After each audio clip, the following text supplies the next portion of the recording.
Hello and welcome to the next episode of Let's Talk Brand, the first in Poland series of video interviews with world-class branding experts. Today's episode is special because of two reasons. It is the first episode in the new year, and unlike before, I have not one but two guests, of course, at the same time. Today's topic is customer experience.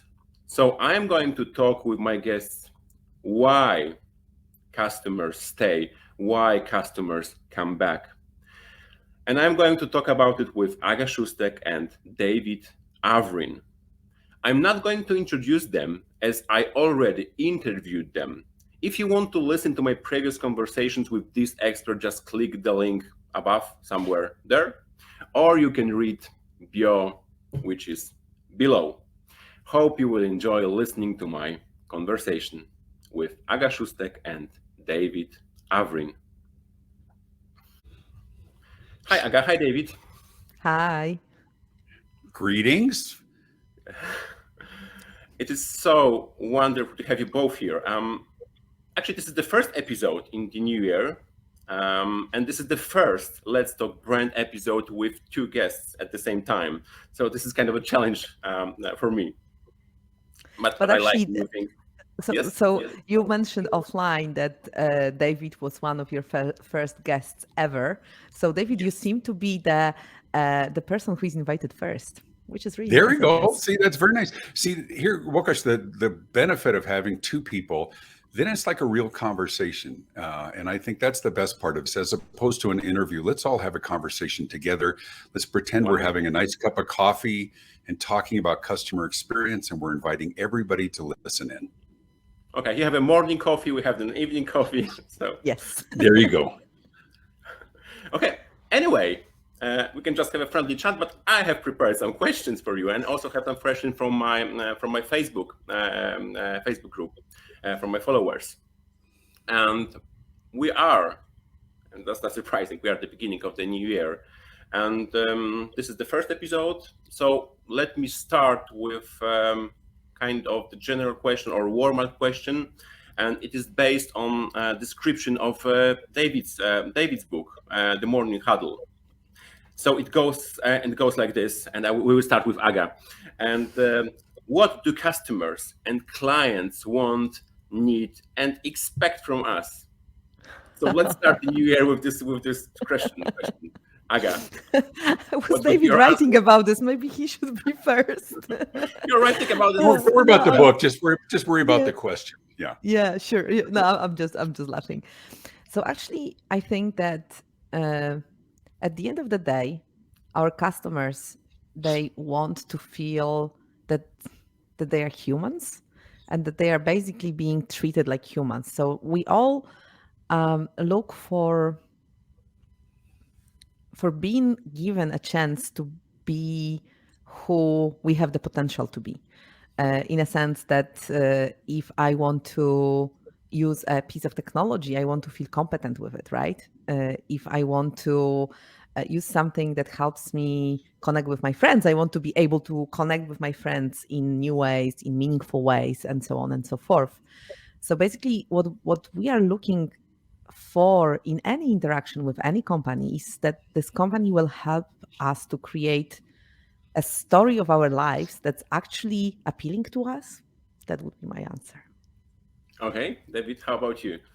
Yeah, I think that's a great answer. I think what's interesting in the world right now, and it's true in Europe and it's true in America and others as well, is what's changed.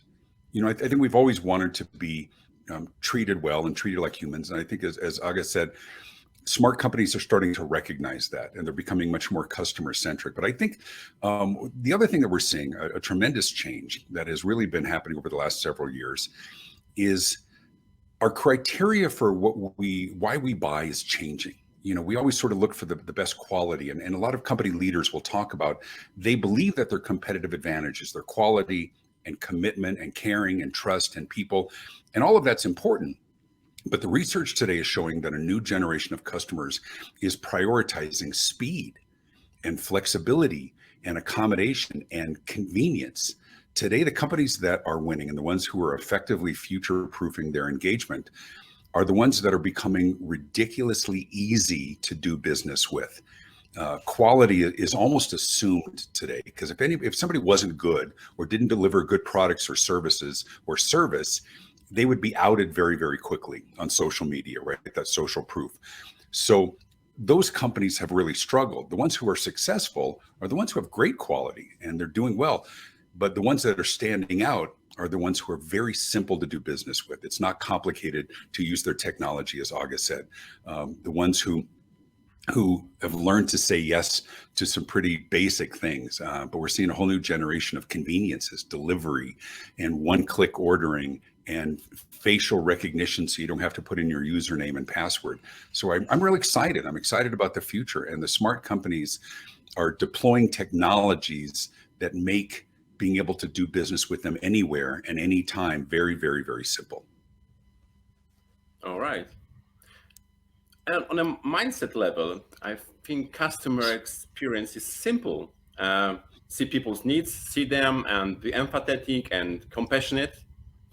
Of course, I remember from your short movie, this cannot be fake empathy, right? Oh yeah. And I've seen this short movie yesterday about fake empathy. And or in other words, you can be just proactive, listen to your customers and stay one step ahead of their complaints, etc., etc. I do think we can all agree that everything that customers see, feel, hear, touch, etc., is a part of experience.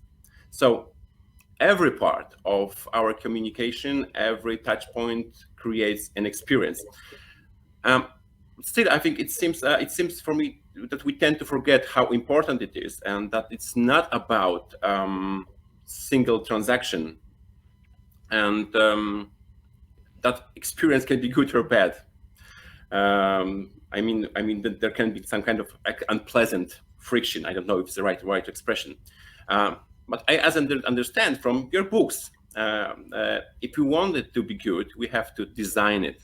And that's a question to you, because you wrote a book about designing an experience.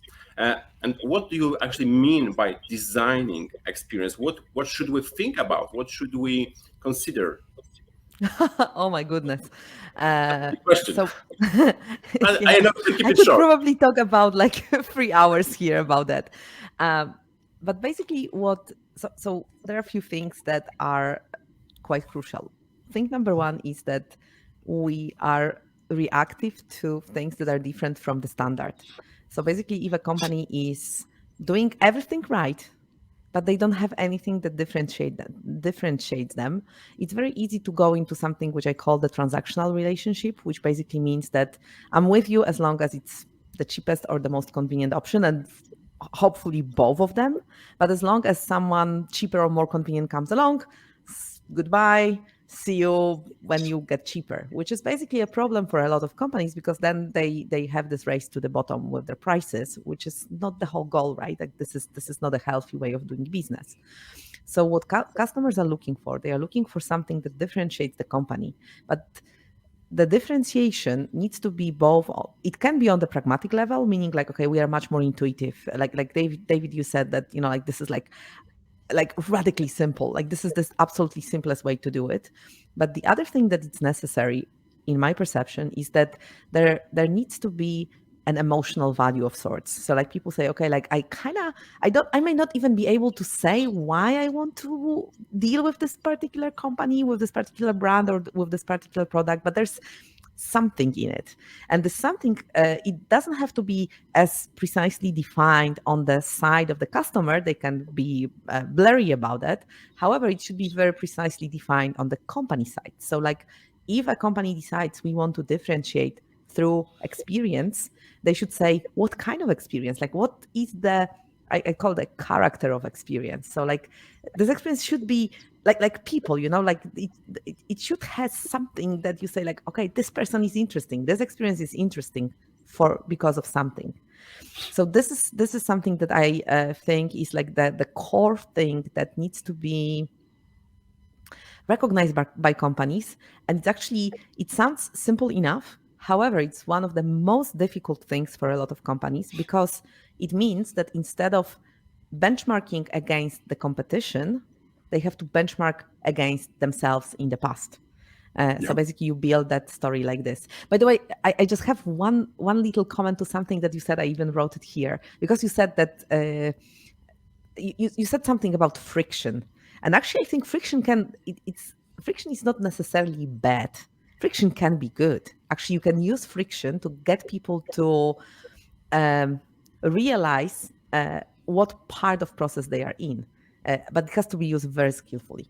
So just Yeah, and I'll tell you, I absolutely agree. I think part of the differentiation is the biggest challenge, and that's sort of where customer experience and marketing overlap in a significant way. For a long time, it was we would just like I said, we thought it was our quality and commitment and caring and trust and the things that people want to promote, and the things that we prioritize is that ease of use. But Aga's right in that relationship that we have in our mind. And it even might be in some of those transactional things. It might be something with Amazon, but it might be something where we have a deep relationship. But it comes down to a core question, which is why we buy. And we buy for one simple reason. We buy because we want to. And our job as business owners is to help people want to work with us or buy from us or have a relationship with us or partner with us more than someone else. And there's a lot of intangibles that come with that. Even those things in our life that we don't want to buy, like insurance or things, we still have a choice between different vendors. And we may, on the organizational level, if they have a real clear understanding, here's who we are, here's what we stand for, here's how it's going to play out in every interaction that we have with our customers, all of that can be very strong. But then if there are those moments of unpleasant friction, if we feel like our time is being wasted or something is confusing or it takes twice as long as we think it should, then the relationship is in jeopardy. So both of those have to work hand in hand. And I think one of the challenges is a lot of people sort of confuse customer service with customer experience. And they're certainly related, but the service is what we provide as business owners. We've been talking about this for 50 years. We know how to be nice to people. The experience is judged by the customers and the clients. And they ask that simple question: was that beneficial? Did that work the way did it waste my time? Did I get what I want? And so part of that process is putting ourselves in that customer's position and say, how simple was that? How complicated was that? So it's all very complicated, but I agree with Aga said very much is that the organization has to do a deep dive in themselves. Who do we want to be? What kind of a relationship do we want to have? What are the things that will support that, and what are the things that are going to get in the way? Mm-hmm. So you said one thing that really triggered me. You said that whether this is beneficial. I would even say go a step further and think that maybe this is about being worthwhile. So basically, beneficial is more like the service level, but worthwhile means that I see a worth in it of sorts that is. That means something to me, because I think that experience is a quality of ours. So like of a human, what we do, we create platforms for experiences as companies, as products, but the experience is the quality, the property of a human. So if I see that something gives me a worthwhile experience, I am much more willing to actually have more of it rather than less of it in the future. Yeah, I agree. And we judge what is worthwhile to us. And everybody's criteria is different. If it's transactional, was it worth my time? And if it's more than transactional, is it worth what I've invested in the decision-making process? Do I feel like I have a connection with the person who I'm working with? But I will also challenge one thing, is that I work with a lot of organizations, and I speak and I consult, and they talk about, say, for us, it's about the relationship. And sometimes I counter that. I said, but I understand you want a relationship because you're trying to sell something. Your customer just wants their needs met. Now, they'll appreciate the relationship, but most customers aren't looking for a relationship. They're looking to make a purchase. They're looking to solve a problem. We have an opportunity as business owners to surprise them with a beneficial relationship. But on the front end, most of them aren't looking for a relationship. They need a mortgage. They need good food for dinner. And organizations have to recognize that customers aren't necessarily looking for a relationship, but they always appreciate it if it's authentic. So yeah, so actually years ago, like decades ago, it was one of my first jobs. I've been working for a printing company. I was doing the research for them, and this company treated printing as if it was the main job of a person at the office. And we were walking around, we were doing the usability research. It was, early 2000s. So basically it was like really, people didn't really understand any of it as much. So basically we were pilgriming around the company saying like the customers are not interested in printing. This is not their primary task. This is not even their secondary task. This is a tertiary task. This is something that should happen in the background. And the more we make it in the background, the more the customers will appreciate it. But our job is to, actually we translated it that our job is to use the complexity of the processes that we are designing and make them so they seem almost magical for customers, so they don't understand, I really don't know why my printout is following me around the office so I can print it at every printer that I'm standing at, right? So this is I think something that you're talking about. Am I right? Yeah. Well, what we're buying is all of us as consumers, we're buying outcomes. We're buying what it is that it will do for us. And the process sometimes is just something we have to go through or something we don't necessarily care. I was writing about this recently because one of our airlines here in the United States, Frontier Airlines, announced that they would no longer offer voice support, like ever. I mean, just crazy. They're in a cost-cutting move. You can only text them or you can go through their chatbots. And there's so much travel disruptions. It's a crazy idea. But my contention was that they didn't understand what business they were in. They thought they were selling seats. And what they're really selling is the destination. They're selling family reunions and they're selling business trips and they're selling family vacations at the beach. The seat is just the mechanism to get them there. And if they make that difficult, if they make it where we can't trust that it's going to happen or we're going to be able, then we can't trust to make the purchase, right? So that having that conversation is so important, but it's just recognizing that at the end of the day, even with printing, I don't care how they do it. I don't care that they have an offset printer. I care that it looks great. It's effective when I send it to my clients, right? We're buying the outcome, the promise of what it is that they can do. And it's all part of it. It's where everything, the marketing works together with the customer experience, with the service, with the products as well.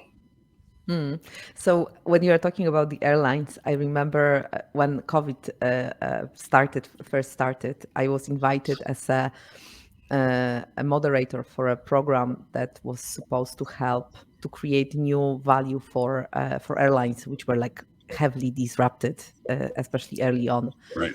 Yeah. And we've been working with people from different airlines and different airports across the world. In the sprint, like 5-day sprint, where we were trying to come up with new ideas. And we were given parts of the journey. So we were given the beginning, the middle, so the flight, and the end of the journey. And I actually convinced my group to work on the end because I was thinking, actually, if you think about it, like you said, the companies, they don't quite realize what they are selling because they are selling the destination, but they are also selling the return from the destination. My return home, right? Nice. I like that. Yeah. Yeah. So basically and we were laughing that we had the easiest job ever because there was like so many things that could have been improved at this last step of the journey. It was just almost too easy to come up with ideas. And we actually, I think that we've created quite a few concepts there that I don't know if any airlines is going to implement it eventually, but I was looking at it from that vantage point of understanding very consciously how under-designed this particular part is when you get out of the plane and you have to get home.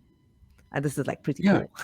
Well, and the whole journey is so important. And so many organizations focus on the front end. They focus on the customer acquisition, right? How do we get them on board? But we see this in organizations. A lot of time and money is spent on the sales and the acquisition. And once they become customers, much less on the customer service representatives. I was in Bogota, Colombia at a conference, and their ideas, they were talking about customer experience is call centers. with headsets. And so organizations spend a lot of time and money thinking, how do we produce and sell our products, but not enough time on what happens when things don't go well. How are we handling that? How are we approaching that? Do we put enough time and training into all of that? One of the things I just somebody asked me to write an article, say what happens with call centers when staffing is low and ongoing training gets cut. And I'm like, that's the time when you have to increase the training, because the people on the front line are getting more angry people, more angry calls, and more frustration. And if we're going to value their mental health and keep them employed, so it's important. I love what you said about thinking about the return trip, because I travel the world and you travel as well, and we speak and we consult, and people say, how is it? I said, I love it. I love every minute of what I do with my clients around the world. The going there and the coming back, that's the hard part. That's what they're paying for. They're not paying for me to be on stage or to be in the front of the room. They're paying for me to get on an airplane there and back. Yeah. And so I charge for Absolutely. what it costs to travel. Yeah. Yeah. Okay. Yeah. Absolutely. I've never been to States, but maybe you, David, or you, Aga, because you've been there. Have you ever traveled with Southwest Airlines? Because I've heard so many stories about Southwest Airlines experience passengers have. Because I've heard that they recruit employees with some different talents. Yeah, I've done quite a bit. I mean, one of the things we learned early in this business is you pick one airline and you pick one hotel chain so you can build up your points. But Southwest has a different approach. It's very casual. It's very comfortable. Cheap airlines. But yeah. They've struggled a little bit lately because they've had some disruptions in their technology. But what's interesting is what they do really well is they know their audience, and it's not travelers. It's non-business travelers, because you go on a traditional business airline, people get on board, they say hi to the person next to them, they put on their headset or their AirPods, and then they don't talk for the rest of the flight. On Southwest, everybody's talking. They're going to Las Vegas, they're going to, and so it's very much family oriented, and the people who go on that recognize that. I don't know that any airline other than some really luxurious international travel is luxurious. It isn't. It's a means to get from here to there. But their real brilliance is that they understand their customer and they give their customer the experience that they expect. So actually, one other airline, I haven't traveled with Southwest Airlines. I only saw their check-in points in Austin, which were like all dressed up for Halloween, and it was super cool because all the rest were like super boring. Yeah, and they try and be funny sometimes in their pre-flight, safety thing. They try and say funny things, and they're wearing jeans, and so it's more casual. But go ahead. Yeah. So actually, I was thinking about a Lufthansa, and Lufthansa has actually done a lot of research about their travelers, and they are very invisibly addressing a lot of needs. And one of the needs that made me really laugh, and David, probably you will recognize it, is that they realized that when businessmen, particularly men, travel to their meetings in the morning, they don't want to show off, like be super elegant and like super fancy. They just want to sleep in a little bit and just have their breakfast and just get to the place of them. Exactly. So what they realized is that if they put flight attendants who are like those beautiful women, they don't get that comfort because they still try to be more presentable towards those ladies. Yes. Funny. So actually, so what you're saying is when there's pretty women around, men want to be handsome for the pretty women. Mm-hmm. Yes. That's really funny. So basically what they do, so what they do, they on early flights, they usually put they book flight attendants who are a little bit older, they give you the coziness for the flight, but not necessarily this thing of trying to present yourself well. On the other hand, when the men are coming back, and especially when they had a successful meeting, they want to feel that they are like men. So basically then the flight attendants who are younger and they are wearing higher heels and so on, like those tiny things actually make the men feel like, hey, I'm powerful. I made it. I am coming back successful. So yeah, it's interesting. That huh? is brilliant research. That is Yeah. brilliant research. That's a funny story.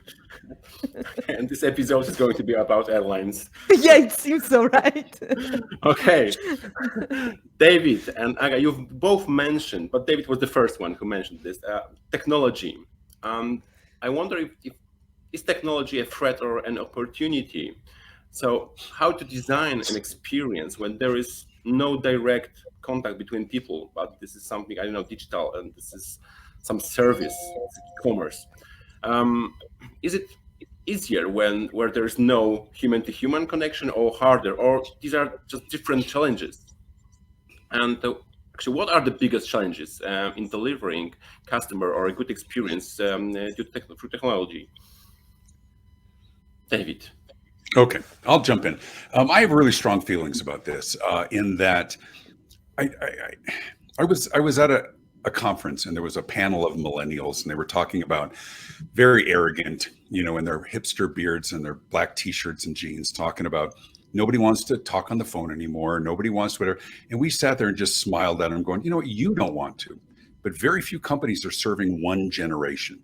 So omnichannel is the answer today. Technology is a tremendous tool, but not in lieu of an off-ramp. And of course, that's the terminology that we use when we talk about AI and chatbots. Give people an off-ramp. It's almost comical when you can talk about people on their phones going, real person, give me a real person, because people get so frustrated. Give us an option. I think technology, to answer your question, Wilkosh, is a phenomenal opportunity, but it's a big threat for companies that resist it.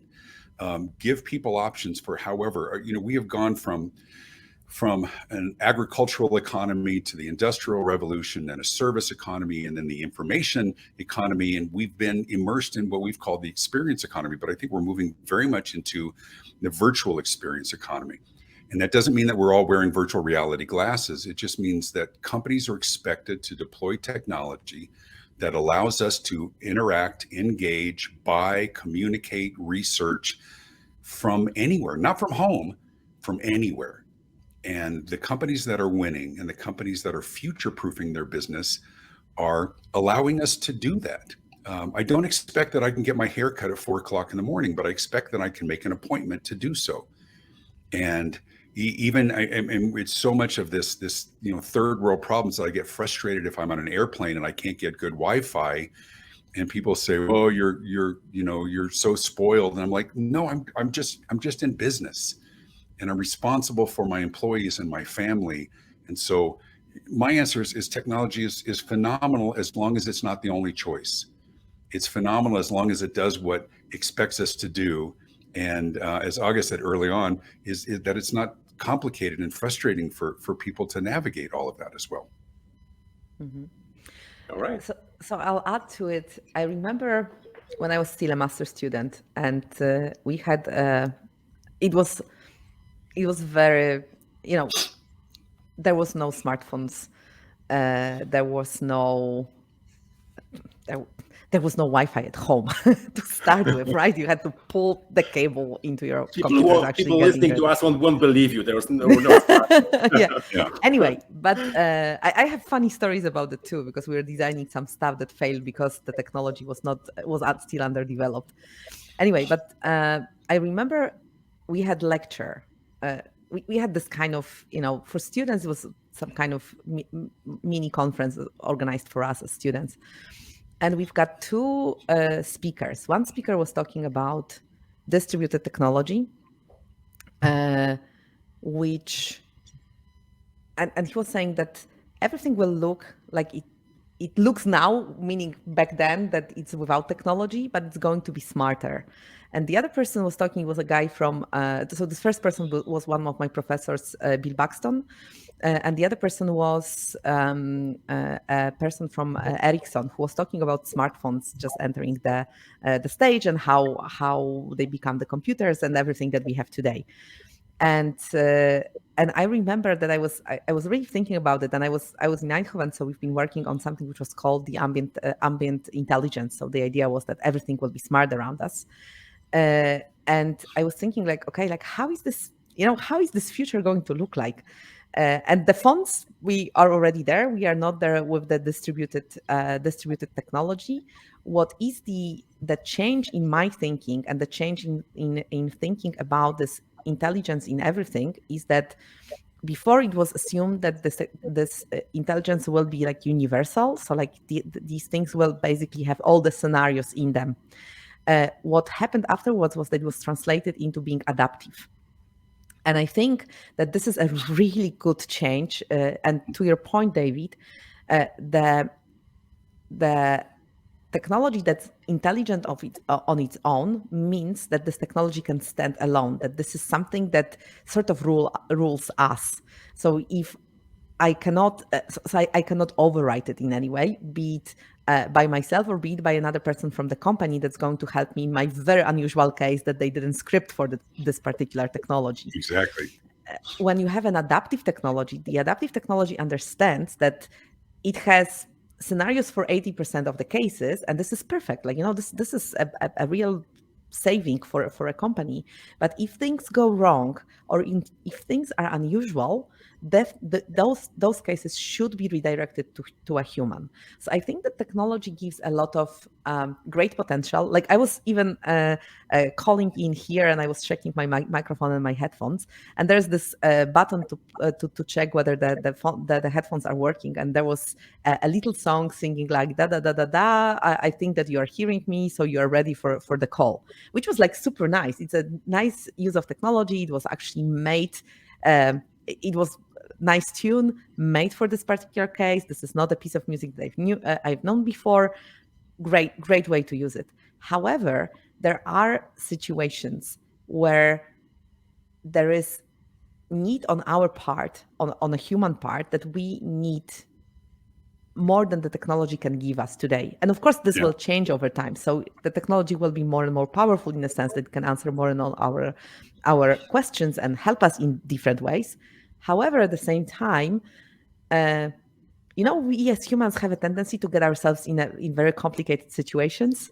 And I don't think that anybody is able to script all of them. So let's leave some humanity in it too. Right.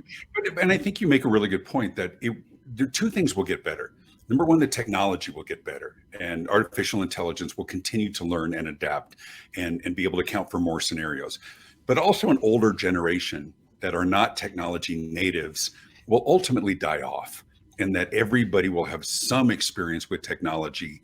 The younger people, of course, will be far more adept at being able to handle those scenarios. But we're in a time right now that so much of this is new, that there's a massive generation of boomers who still struggle with this. I mean, I'm really fortunate. I mean, I'll be 60 years old this year, and I'm pretty good with all of this. But I'm the guy who also gets frustrated very quickly at the things that when it doesn't work, or as my kids would say, "Have you met my dad?" And I'm the guy that I hate, like self-checkout of the grocery. I hate it. I understand it. I'm not naive. My wife is great. I don't like it. I'll stand in line for a real person.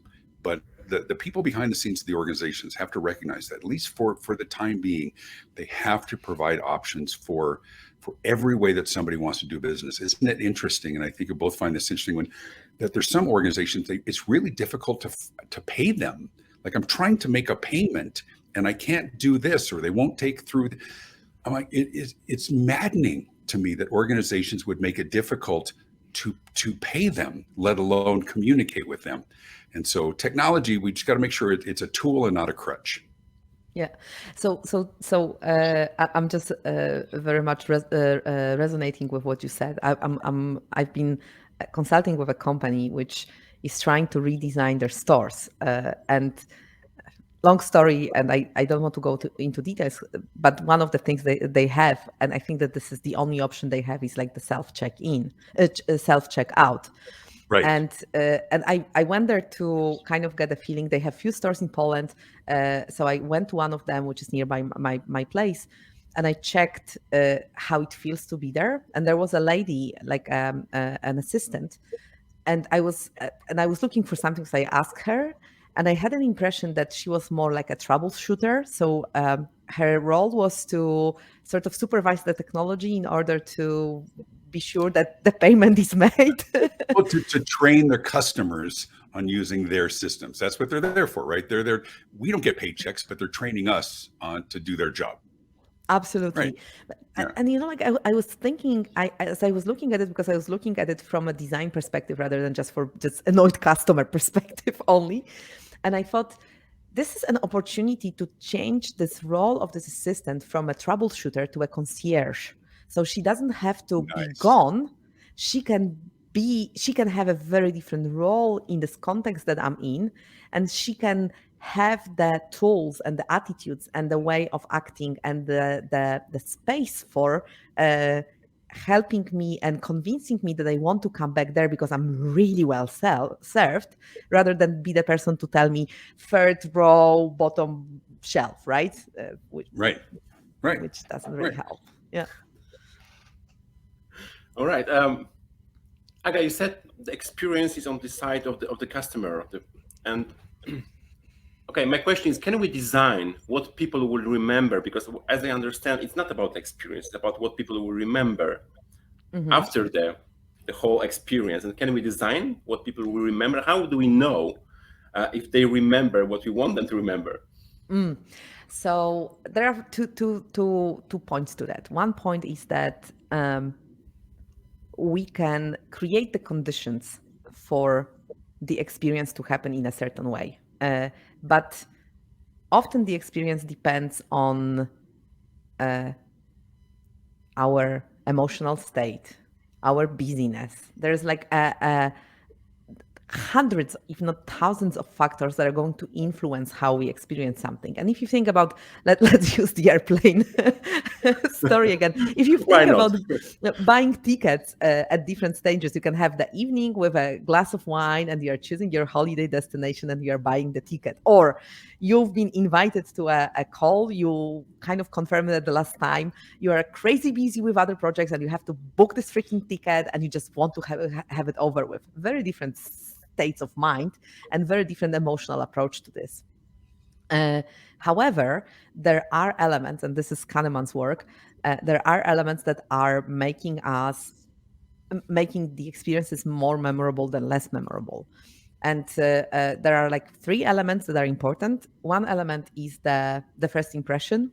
And although we don't remember the first impression actually convinces us to, decide whether we are going to use something or not. Because if I get on a site where I have to buy the ticket and the site just looks cumbersome, like I'm going to say goodbye, I'm going to something which is much easier. Yep. And regardless of the mental state, like people really get very quick judgment about what is the service about and whether it's something that fits me or not. So this is one thing. The other thing that's like super important and completely under-designed or never designed is the end. And again, I mentioned it with the airlines and with getting out of the airport. So ends are super important. And actually, when I'm working with my clients and after doing the strategy, we usually do something which is like either a visioning of the future or designing a process or product or solution that represents the strategy that we've created. And I always ask them to start designing from the end rather than to design from the beginning, because they will always put a lot of effort into the beginning. David, you mentioned that, right? There's like so much effort put into sales, into acquisition and stuff like this. However, the rest is kind of neglected. So it seems like it's a customer trap in a way. So the customer got in. So, we are done. They are stuck with us and now they have to suffer. So this is one point that's really important. And actually what is really important is that if you are just selling one thing, your customer journey is relatively short. So you know where the end is. However, when you have a very long relationship, let's say with the insurance company that David, you mentioned, that seems it might never end, right? If you buy life insurance, it just goes until you're gone from this world. So the thing is to divide this journey that the customer has with a company into meaningful parts where you can actually create those endings. So the customers know, okay, something happened, there is an end to it. I am being appreciated and so on. And the other thing is, of course, the peak moment. So there's like this emotional uplift of sorts. And there's the book, The Power of Moments by Dan and Chip Heath, who very nicely describe what those peak moments can be. I am not going to go into many details. However, one thing that I want to say is that for a lot of customers, it doesn't really necessarily mean that it has to be the emotional, the positive emotional reaction, like happiness or anything. It actually can be pride. It can be a feeling of connectedness with other people. So there's like a lot of things that can be applied there. And the way we remember the experiences are through the peak moment and the end moment, actually. Yeah. And I will add to that. I agree with 100%, is to be clear of how our customers define success. What is a successful interaction? It might be a transaction, it might be a relationship, it might be a journey. But for us, we generally, as business owners, we define success as a successful purchase, a transaction, a payment was made. But as we build the relationship, how do they define success? And sometimes we have to really take a step back and walk their journey and say, what is their motivation? It's that old adage, when you go to a hardware store to go buy a drill, your need isn't a drill, right? The need is a hole. You need a hole. And the best tool is a drill. What is success? Is whether it's getting in and out quickly, or finding something that was the right price point, or finding support from someone who can help you decide between different things, and ultimately that you get that result back at the construction site or at your home. And so as we look to design the experiences from the beginning, the peak moments, that successful conclusion or the ongoing relationship, we have to take the time to incorporate what does success look like for that customer and client. How would they define success? And then Wilcox, to your point, as they look back on that, and I would argue that the experience is not unimportant, but the memory of that, of course, is very important. And sometimes success is just a lack of negative moments. You know, maybe we're not even thinking of it. We just need to be able to get into the grocery store quickly, get what we want, and leave. And anything that delays it creates a negative one. If there's no recollection, that can be fine if we simply recall that was convenient. That's a good, that's how that person defines that success. Yeah. So actually, to your point, David, when I'm working with my customers, we always start working from the memory that you want to create in the heads of your customers. And actually what we do, we often, one research exercise that I do with my clients when I'm working on strategies is that I convince them that before we go into designing the strategy, we actually ask their customers, and sometimes the customers of the competition, what memories do they have about that particular brand. And I must say that some of those stories are really crazy. So I've got an agency, and the agency, they always they choose and pick the most juicy stories, and they send them to me, and they make me laugh in the most inappropriate moments. Because really, seriously, some of those stories are absolutely amazing. And also scary in a sense that, like, you think like, oh my goodness, like it couldn't have happened. Like this is just impossible. But actually, this is a great starting point for a lot of companies, that to ask yourself, what memory, what story do you want your customers to tell to other customers? And this is a great point. And you're right that sometimes the story is, I just don't even know how I'm doing this.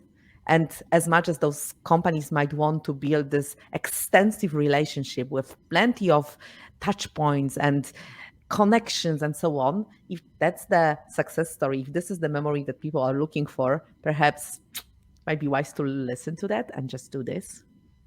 Yeah. And oftentimes in that discovery phase, they find that some of the stories are not necessarily positive stories. And so that's that time of eliminating friction. You know, we always look on the positive side. How do we create this great memory, this great? And part of that process is eliminating those points of frustration and friction and delay. And sometimes as we grew up in business 30 years ago, talking about how you can have a wonderful experience, you can have a wonderful meal at a restaurant, and if the bathrooms are disgusting, then it ruins everything else. Well, that adage still holds true today. So the process is very important, but I would just reemphasize again, there's a story we want to tell, and there's a story that our customers want to hear or experience, and they have to be in alignment. Yes. Oh, I couldn't agree more. And I guess what we need is user experience first culture to deliver the experience we are talking about. And I'm not going to ask you a question how to build the user experience first culture, because I guess it's the big question. I am not sure, to be perfectly honest. Okay. I'll tell you why. All right. Because majority of my clients are for-profit clients. So there's always a struggle of balancing the business value that they want to create with the experiential value that they want to deliver. And when years ago I would try to convince them that they should put customer experience as this, like, thing that is the most important thing. But then I realized that a lot of CEOs I've been working with, they felt extremely uncomfortable about it. And I struggled with that myself for a bit. And then I realized that it's actually quite healthy for an organization to say, we have a customer experience strategy. And for me, the strategy is very, very specific. Like, we have the customer experience manifesto, we have the differentiators, we know what they mean. And then if we have initiatives, we kind of put them through sort of like a table almost, where we have those differentiators and the vision and our goals, like business goals, and we weight it. So basically, in that way, the businesses, the people I'm working with, they actually they feel more comfortable doing much braver things, simply because they are not only betting on customer experience without really seeing the business value for it. So that's what works for me. Well, I think it's a brilliant observation. It's very easy for speakers, for authors and others to say it's always about the customer, always put the customer first. Within behind the scenes, they have to have a profitable business. There's a lot of things our customers would love that we can't afford to do. And so there's always a balance. And you're right, when we're working with organizations and leaders, if they think that there is profitability is at risk if we do X or Y, they're going to be resistant. Right? If they think, but on the other hand, if decisions are being made by the bean counters, by the CFO, and marketing isn't in the room, and they're being subjected to, okay, here's the new policy, now go sell it, as opposed to being part of the discussion, which is so important. I think it's a great observation, is that we as practitioners of customer experience, we as the consultants or speakers or authors, we have to make a business case for the things that they need to do to create that experience, to create the great memories, to streamline processes. And there's always got to be a balance there. Okay, wonderful. Thank you. Okay, now it's time. I would like to share one thought with both of you, because I had this conversation with you, David, before. It was a year ago, actually. No, it's February last year.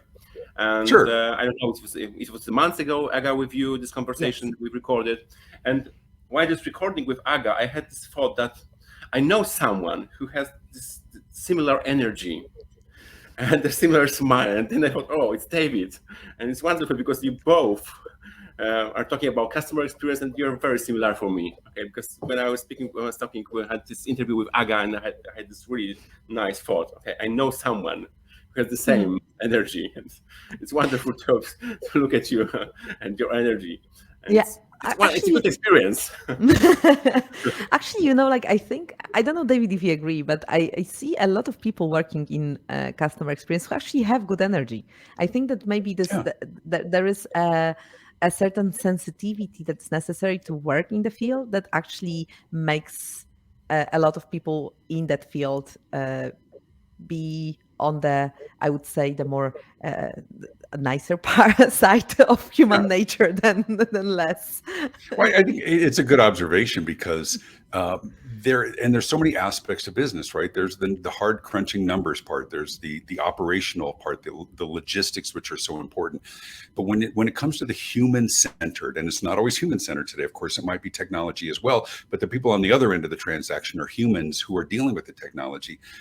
It is a person who has a special sensitivity and maybe high emotional intelligence, who can help organizations, or those who are much more left brain operational process to recognize the ramifications of policies and procedures on the people that they serve, and even the people that they work with, the employees and the vendors. So I think it's probably one of those professions that naturally people gravitate towards, who want to deal with people and people's emotions. And it's the same thing when you look at, maybe a cruise ship, or somebody who wants to go work with people, or entertainers who might be singing in Broadway shows. It's self-selecting. And that's probably a good observation, because we're very fortunate, Aga and I, that we have a wonderful community of colleagues, for all of us, Wakash, around the world, who speak on customer service or customer experience, the human side of it. Many of us are great friends. Wonderful, thank you. and no, I'm not sure. I want to share it because. Okay, no, I'm going to ask you a question. Now that you said it, you have to share it. Now you have to. No, I just wanted to say that if you want to work in the customer experience field, if you're like Aga or David, you can yes. think about customer experience or doing this kind of. If you're not a nice person, go do something else. Yeah. Yes. Exactly. Okay, now 2 questions from my Facebook group. And the first question is to David. On what basis can small companies design the experience for the customers if they do not have a budget for the focus groups or marketing research? That was the question. Well, they don't have to. But they have an inherent advantage, which is they're small, right? We're not looking at necessarily multiple divisions. You're not worrying about being siloed. Many of the small businesses, even if they have multiple locations, have a fairly straightforward value proposition. Whether it's a restaurant, whether it's a florist, whether it's products and services, the delivery of those products and services, and their interaction with their customers and clients. So it's not rocket science, but it does take time to. I think the opportunity is to learn from those who do it well, and then apply it to their business. The good news is business owners, small business owners and others, they understand their business. In most cases, they really understand their customers and clients because they have a much more intimate relationship with them. They're dealing with them directly. It's less hierarchical. There aren't generally owners in an offsite office building, and they're disconnected. They're generally very connected. So my contention is read books. I just read Roger Dooley's book on friction, which was outstanding, and look at their business with fresh eyes. Learn from others who do this every day, whether they've got call centers, where they have a retail operation, taking a step back and with somebody else's perspective, and identify things and points of friction or delay that they might not have seen because they've been so close to their business.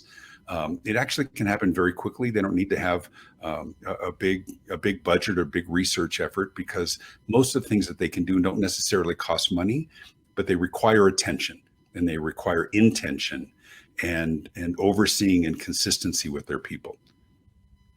If I may add something to what you just said, because I've been just thinking that one other thing that they have is that they can very quickly and very cheaply experiment. So they don't have to roll out something forever. Like when you have a large company and you roll out the process or a product, you're kind of stuck with it, right?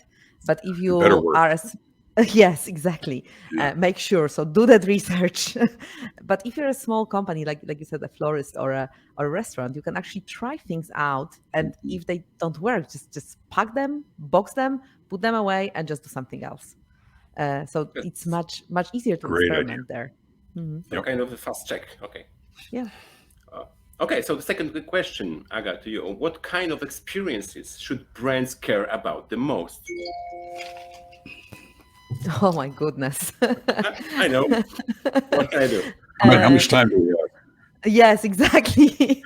So I think that the brands should care about experiences that give them the recognition that they are looking for. And I know that I just made a circular argument, but at the end of the day, this is about that. So like, if you want to, again, I'm coming back to, if you want to have a character, if you want to differentiate yourself on the market, you cannot say, okay, like there's like these 3 things that are going to happen. And if I follow these 3 rules, I'm going to be I'm going to be noticed and recognized by my customers. If it was that simple, first of all, David and myself, we would never have a job, and we wouldn't be doing what we are doing. Second of all, if there was this simple recipe, all of the companies would do it. So basically, it would mean that it was not a differentiator anymore. It's like a new standard. So actually, it requires a good piece of conscience to think about who you want to be, and like David said, like you can look for books, you can look for inspirations in other businesses to be triggered about how you can think about these things. But at the end of the day, you need to create, in order to be noticed by your customers, you need to know what is worthwhile for them, what their success is, and how you want to be remembered by them, and design it based on that. So I'm sorry, I'm not giving a straight answer. No, I think you are. I think it comes down to that you have to make a decision as an organization. Who do we want to be? And what are the behaviors that lead to that? What are the behaviors that detract from that? The simple answer most companies and leaders, especially small, mid-sized businesses, is we want to be the best. Well, what does that mean? Or we want to increase our sales. It's beyond that. One of my favorite questions I ask is I ask organizations or even audiences, I say, to what question are you the answer? Like, what question would I ask that someone would give your name as the best response? Not just a response, but the best response, right? If somebody wanted the safest car in the world for so many years, of course, it's Volvo, right? What do you own, sort of from that branding perspective? But I think it applies within the experience as well. It applies behaviorally. But you have to know, and your team has to be on board. Everybody has to be in agreement. Here's who we want to be. Here's how we want to be seen as the best at this, or the easiest process, or whatever that might be. You decide, and to make sure that everything you do and everyone does it in a way that leads to that. Doesn't mean there won't be outliers and won't be challenges, but at the very least, we have to be on the same page of who do we aspire to be, and then live up to it. Yeah, and actually, whenever I'm being asked that question or the statement, like how can we make the most money, I'm always saying, if you create a business that people appreciate, the money you earn is your success measure, but not your goal. Right. Money is never a goal; it's like a success measure, and I think that this is something that a lot of companies don't quite understand, and therefore they are in trouble with respect to designing experiences. All right. Yes, what she said. Yes. I do hope it was a good experience for you. It was wonderful to have you both here and listening to your stories, mostly about airplanes, but airlines. Sorry. Right. No, come on. We switched to insurances and shops. Okay, and the print shop. Okay. But these are the best podcasts. It goes back to the other question, which is, how do people learn? They learn like this. Let's have great conversations and invite people to listen in. So thank you for having us. Thank you for giving us the opportunity to have great conversations. For us, it's fun. This is what we do every day, and the chance to collaborate even in this environment. Applause to you, Łukasz, for bringing us on to do this. Yeah. Okay, thank you so much. And for me, from my side, I love these conversations that like just give me a sparkle of like thought, like, oh, I didn't think about it. Oh, I didn't think about that. So this is like this amazing thing that, like you said, like people learn, but actually, I don't know how about you, but I'm learning as well. And this is the most amazing part for me. We are all learning. Well, let's do it. We'll do it again. We'll see you all next week. Yes. And I do hope there's going to be a lot of inspiration for our listeners. One more time, thank you so much, Aga. Thank you so much, David, for your time. Thank you. Thank you so much. Okay. Bye. Goodbye.